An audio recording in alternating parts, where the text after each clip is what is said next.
Hadirin ikhwan wal akhwat rahimakumullah, bagaimana yang saya sampaikan minggu lalu, pada malam hari ini kita akan membahas atau saya akan menyampaikan salah satu atau lanjutan dari makom kedudukan dalam bertasawuf. Yang pertama minggu lalu kita awali dengan makom tobat, dan pada malam hari ini kita akan membahas tentang makom warok sebagaimana disampaikan oleh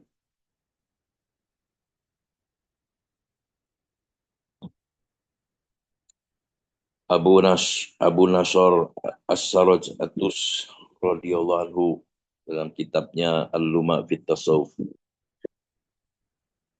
At-Taubati wal wara'a wal zuhudi wal faqara was subaru wat tawakkal war ridha.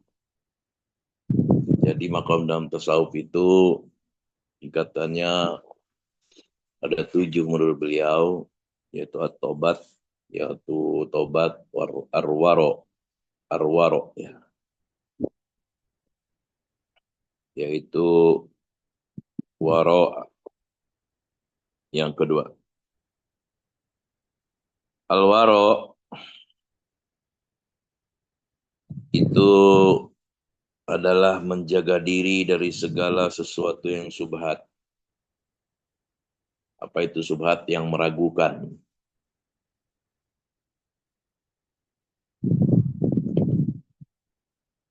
Para sufi untuk menjaga supaya tidak terjebak dalam racun subhat, mereka untuk berjaga-jaga menghindari yang halal, yang tidak penting, halal tapi nggak penting gitu. Saking hati-hatinya para sufi. Kenapa? Biasanya para sufi sangat takut kalau terjebak dalam subhat akan mendegradasi iman atau kenikmatan mereka dalam beribadah, kalau secara umumnya ya, atau kenikmatan mereka dalam mencintai Tuhan. Nah, makanya mereka sangat hati-hati sekali. Ya, maknanya itu menjauhi dan meninggalkan sesuatu yang haram dan segala sesuatu yang meragukan. Jadi kalau yang halal nggak penting aja ditinggalin, yang ragu aja ditinggalin, apalagi yang haram. Nabi bersabda, "Famanit taqwa subhati faqad istabara'a li dinihi wa irdihi." Barang siapa menjaga diri dari perkara subhat, maka ia telah menjaga agama dan kehormatannya.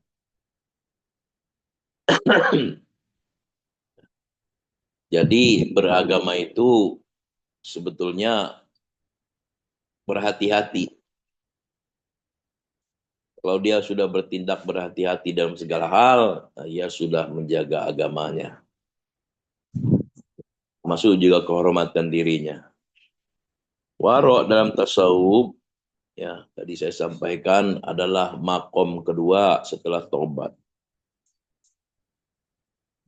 Al-waro bukan di samping merupakan pembinaan mentalitas, juga merupakan tangga awal untuk membersihkan hati dari ikatan keduniawian atau melatih hati agar menjadi sensitif terhadap melakukan kesalahan-kesalahan dan dosa.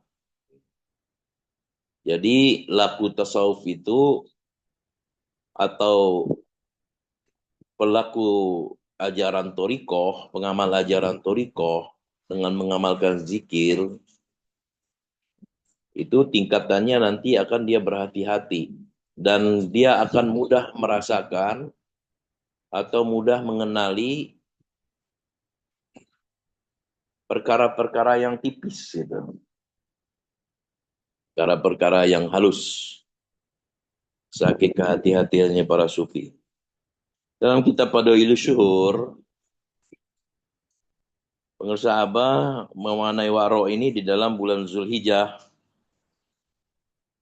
Huruf waw itu dimaknai oleh beliau adalah al-wara. Di dalam kitab tersebut Abah mengutip Yahya bin Mu'adz radhiyallahu anhu, al-wara'u ala wajhaini wara'un fi zahiri wa huwa alla yataharraka ila Allah taala. Wa wara'un fil batin wa huwa alla yadkhula fi qalbika siwahu ta'ala. Sahabat menyampaikan waro itu ada dua tingkat. Warto dari segi lahir, hendaklah kamu tidak bergerak kecuali untuk ibadah kepada Allah. Sedangkan waro secara batin ialah agar tidak masuk ke dalam hatimu kecuali Allah. Jadi waro itu ada dua, berhati-hati, baik itu berupa benda, baik itu yang berupa perbuatan. Kalau benda, kita hati-hati dengan apa yang kita makan. Banyak sekali kisah-kisah para sufi ya. Pernah mau makan buah apel itu ya, yang hanyut di sungai. Setelah dia makan, terlanjur makan, kemudian dia menyesal mencari siapa pemilik apel ini, gitu, kebun apel. Dia cari sampai ketemu untuk meminta halal. Itu. Saking dia tidak mau jiwa dan raganya dikotori oleh sesuatu yang subhat. Tidak memakan makanan yang bukan haknya.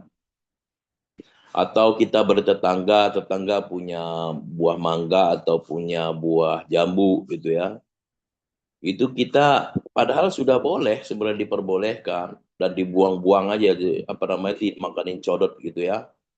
Tapi tidak bisa makan ngambil metik itu kecuali kita sudah minta dulu. Saya minta buahnya, saya makan. Oh, silakan baru dimakan. Itu namanya menjaga, itu namanya waro, bersikap waro. Ya, seperti itu. Nah, waro batin itu tidak masuk ke dalam hatimu kecuali Allah.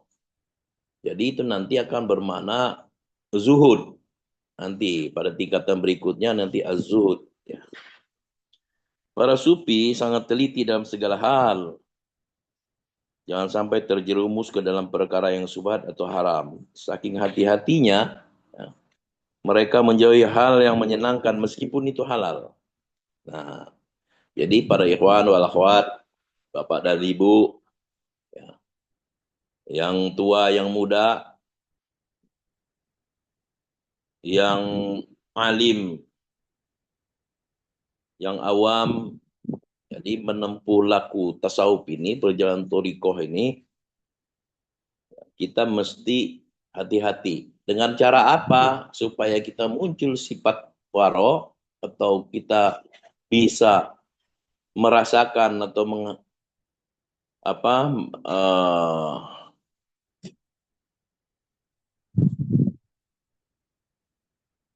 menangkap sinyal-sinyal halus itu, nah, itu dengan banyak berzikir. Zikir aja alatnya zikir. Ya, sudah dikasih oleh guru kita. Kata Abah yang jenderal dikasih ini, yang kopral dikasih ini, yang profesor dikasih ini, gitu ya. Yang enggak sekolahan juga dikasih ini gitu ya. Sama aja. La ilaha illallah. Istiqomah. Maka kita akan sampai ke makam waro. Tidak memakan barang yang kecuali yang memang sudah halal dan tidak berlebihan. Tidak melakukan perbuatan ya kecuali taat kepada Allah. Tidak melakukan perjalanan kecuali perjalanan menuju Allah. Nah, saking hati-hatinya Abu Bakar As-Siddiq radhiyallahu anhu berkata, "Kunna nada'u sab'ina baban minal halali, mukhafata an naqa'a fi babi minal haram." Ya, kata Sayyidina Abu Bakar, kami tinggalkan 70 pintu menuju yang halal, lantaran takut jatuh pada satu pintu menuju haram. Jadi meninggalkan yang halal karena takut terjerumus kepada perkara yang subhat tadi. Dikisahkan bahwa Abu Sholih Hamdun radhiyallahu anhu waktu melihat seorang meninggal dunia, nih, ya, segera ia memerintahkan untuk mematikan lampu yang dengan menggantinya dengan lampu yang lain. Karena sejak lepasnya ruh, minyak lampu yang tersisa itu telah menjadi hak mewaris. Jadi ketika beliau melihat orang meninggal dunia pakai lampu minyak dulu ya, langsung suruh matikan lampu itu, ganti lampu yang lain. Karena lampu yang digunakan ketika dia hidup, itu adalah harta yang menjadi hak waris dari ahli warisnya. Saking hati-hatinya begitu. Ya, karena mesti itu harus dibagi menjadi hak waris. Ibrahim bin Madam radhiyallahu anhu mengatakan, al-wara'a tarkus subhati wa tarku ma la ya'nika wa huwa tarkul fuduli. Waro adalah meninggalkan setiap yang berbau subhat dan meninggalkan apa yang tidak perlu, yaitu meninggalkan berbagai macam kesenangan. Jadi orang yang bersikap waro tidak bersenang-senang, tidak tidak apa namanya itu tidak bersenang-senang yang bersifat duniawi, ya. Tidak pesta-pesta, tidak makan-makan berlebihan, qanaah itu ya. Makanya orang waro itu banyak menahan diri daripada kesenangan itu. Al-waro secara lahir ya. Secara batin yang tadi itu jangan masuk dunia ke dalam hati. Hadirin ikhwan wal akhwat rahimakumullah. Jadi perilaku warok para sufi ialah mulai menghindari segala macam kenikmatan yang halal yang menurut mereka tidak begitu penting. Halal tapi nggak begitu penting dalam perjalanan suluknya. Itu ditinggalin oleh para sufi. Contohnya, menghindari berbuat ghibah, ya. Terus menghindari berdebat yang tidak perlu, sikap-sikap para sufi ya. Termasuk menjaga pendengaran dan penglihatan dari hal yang diharamkan, ya. Menghindari makan yang berlebihan, mulai banyak melakukan puasa-puasa sunnah, sering tawajuh tafakur ataupun wukuful kolbi. Nah itu sikap-sikap warok oleh para sufi. Ya. Ternyata sikapnya itu kenapa menghindari hal-hal demikian? Karena itu akan menjatuhkan martabatnya itu di sisi Allah. Sehingga di, dilihat oleh orang lain itu bisa menjatuhkan tidak bercahaya gitu ya. Tidak bisa mampu menyinari, tidak bisa memberikan manfaat keberadaannya kepada orang lain. Nauzubillahi min dzalik ya. Nah, itulah karenanya huruf wawu bulan Zulqa'dah dimaknai oleh pengesabah sebagai wukuf. Ya. Jadi salah satunya itu orang waro itu banyak wukuf, wukuful qalbi. Dalam kita pengesabah, wa'lam innal wukufa wa huwa aqrabut turuki ila Allah taala ba'da turukil muraqabati. Muraqabah. Jadi wukuf itu jalan untuk menuju Allah yang paling dekat setelah muraqabah. Bagaimana Sayyidina Ali bersabda, laula tarbiyatul murabbi ma arabtu rabbi. Kalaulah bukan karena pendidikan guruku, tidaklah aku mengenal Tuhanku. Dalam kitab itu, kata murabbi itu artinya pendidikan Tuhanku. Pengesah Abah dalam kitabnya mengutip kalam gurunya, Abah Hanom, yang tentu juga dapat mengutip dari gurunya, wahadzal murabbil batin, yasulu bisababi tarbiyatu zilhairi, wahiyat talqin. Kata Abah, pendidikan batin ya, dapat terwujud dengan sebab adanya pendidikan zohir. Wahiyat talqin, yakni talqin zikir. Ya. Jadi kalau kita mau mencapai warok lahir maupun warok batin, khususnya warok batin itu tidak akan bisa dicapai kalau tidak ada pendidikan secara zahir, yaitu menghadap kepada mursyid dan meminta atau ditalkin oleh mursyid, diajarkan, dibimbingkan, dituntunkan kalimat la ilaha illallah.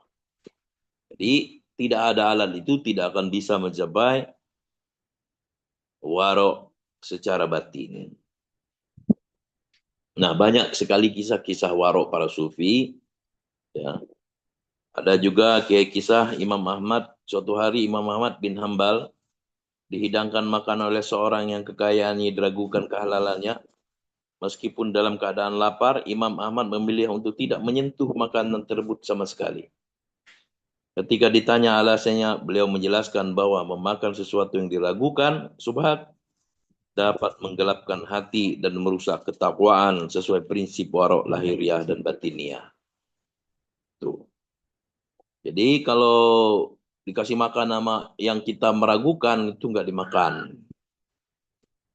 Warok, jangan sampai mengotori diri. Kisah Abu Abdullah Al-Jala adalah seorang sufi yang sangat menjaga diri. Saat ia tinggal di suatu tempat, ia dihibahkan sebuah rumah. Namun, beliau menyadari bahwa hibah tersebut mungkin tidak murni dari hati yang ikhlas atau ada potensi ketidakjelasan hukum. Ia memilih meninggalkan rumah tersebut dan memilih hidup dalam kemiskinan yang mulia daripada mengambil risiko mengkonsumsi sesuatu yang tidak jelas halal haramnya. Tuh. Ada lagi kisah Maimunah. Maimunah saudara perempuan Ibrahim Al-Khawas, dikenal sebagai sufi perempuan yang sangat zuhud dan waro. Dikisahkan bahwa ia hanya makan dari hasil usahanya sendiri yang dipastikan kehalalannya. Ya, seringkali berupa makanan yang sangat sederhana. Ia tidak mau bergantung pada pemberian orang lain yang ia khawatirkan berasal dari sumber yang kurang bersih. Itu kehati-hatiannya. Kisah Abu Yazid Al-Bustami. Suatu ketika Abu Yazid Al-Bustami membawa sekantong gandum dari suatu tempat ke tempat lain. Sesampainya di tujuan, ia menemukan beberapa semut di dalam kantong tersebut. Ia merasa bersalah karena telah memindahkan semut-semut itu jauh dari rumah mereka. Waroknya yang luar biasa membuatnya kembali menempuh perjalanan jauh untuk mengembalikan semut-semut tersebut ke tempat asalnya. Masya Allah. Saking waroknya para sufi. Bukan hanya sebatas manusia, bahkan sebatas makhluk hidup lainnya. Semut aja beliau menyesal memisahkannya. Sehingga menempuh perjalanan jauh untuk hanya sekedar mengembalikan semut. Nah, itu tuntutan batinnya di dalam dirinya yang sudah dapat menangkap lintasan-lintasan halus. Perintah dari Allah Azza wa Jalla. Nah, itu salah satu adalah laku warok dari para pengamal tasawuf. Nabi bersabda, kun wari'an takun abdadan nas. Takun a'badan nas. Jadilah orang yang warok, niscaya engkau menjadi manusia yang paling taat beribadah kepada Allah. Apa ciri dari orang yang warok? Di antaranya, ia mudah merasa bersalah. Cepat meminta maaf apabila bersalah. Minta maaf terus itu. Sampai orang bingung, ngapain ini minta maaf terus nih? Kenapa? Karena dia takut menghambat perjalanannya. Hilang kenikmatannya di dalam beribadah. Benci dengan perbuatan yang tidak berguna, yang sia-sia. Ngobrol panjang lebar, ngalor ngidul. Gitu ya. Yang nggak penting gitu. Nah, itu dia nggak suka. Apalagi sifat orang warok, biasanya dermawan. Ya, suka bagi-bagi. Tidak mau pemikiran diri sendiri. Ya. Kemudian merasa cukup dengan pemberian Allah. Qanaah. Terus tahan uji. Dan biasanya orang warok juga bertanggung jawab. Tidak bersifat kerdil, tidak menggantungkan diri juga kepada orang lain. Itu waro. Nah, waro itu ialah beralihnya sifat lawamah atau jiwa yang selalu menyesali ke sifat mulhamah, yakni sifat jiwa yang mendapatkan ilham. Kalau taubat itu adalah dari sifat amarah kepada sifat lawamah. Wa nafsi wa ma sawwaha fa'alamaha fujuraha wa taqwaha qad aflaha man zakaha wa qad khaba man dasyaha. Demi jiwa serta penyempurnaan ciptaannya, maka dia mengilhamkan kepadanya jalan kejahatan dan ketakwaannya. Sungguh beruntung orang yang mensucikan jiwa itu, dan sungguh rugi orang yang mengotorinya. Quran Surah Asy-Syamsi ayat 7 sampai 10.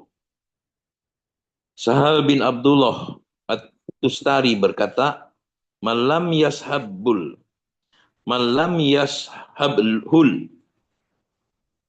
waro'a akala ro'sal fili walam yasba.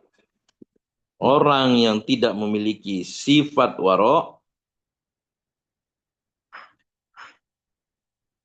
malam yashabhu waro'a akala ro'sal fili walam yasba. Orang yang tidak memiliki sifat waro', maka ia akan memakan kepala gajah dan tidak merasa kenyang. Nauzubillahi min dzalik.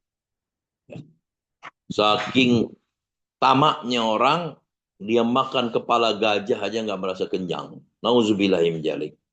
Jadi hadirin ikhwan wal akhwat rahimakumullah, semoga dalam perjalanan kita bertorikoh mengamalkan kalimat la ilaha illallah, kita juga dapat menangkap sinyal-sinyal yang halus sehingga kita bisa merasakan mana yang haram, mana yang halal, mana yang subhat. Mana yang penting, mana yang tidak penting, mana yang sia-sia. Sehingga jalan kita semakin lurus. Kalau jalan lurus, maka perjalanan semakin dekat untuk sampai kepada Allah Azza wa Jalla. Semoga kita semua dimampukan, diistiqomahkan, dibisakan, segalanya, semuanya diberkahi Allah Subhanahu wa Ta'ala melalui karomah guru agung kita, pengesah baos qaddasallahu sirah. Al-Fatihah. A'udzubillahi minasyaitonirrajim. Bismillahirrahmanirrahim. Alhamdulillahirabbil alamin arrahmanir rahim maliki yaumiddin. Iyyaka na'budu wa iyyaka nasta'in. Ihdinas siratal mustaqim. Siratal ladzina an'amta 'alaihim ghairil maghdubi 'alaihim waladdallin. Amin. Makna lain daripada wara' adalah mempuasakan diri dari semua yang kita senangi. Ketika kita menginginkan sesuatu, kita tahan, kita puasa. Ketika akan berlomba kepada sesuatu, kita tahan supaya kita tidak bersifat sama. Itulah salah satu pengertian waro itu. Bimana batin, agar selalu hati kita fokus kepada Allah Azza wa Jalla. Zikir khofi. Allah berkahi semua segalanya selamanya. Bibarakah karomah guru kita ngesabawas qaddasallahu sirah. Amin ya rabbal alamin. Alhamdulillahirabbil alamin. Alhamdulillahilladzi faddalana ala katsirin min ibadihil mu'minin. Adana Allah wa iyyakum ajmain. Assalamualaikum warahmatullahi wabarakatuh.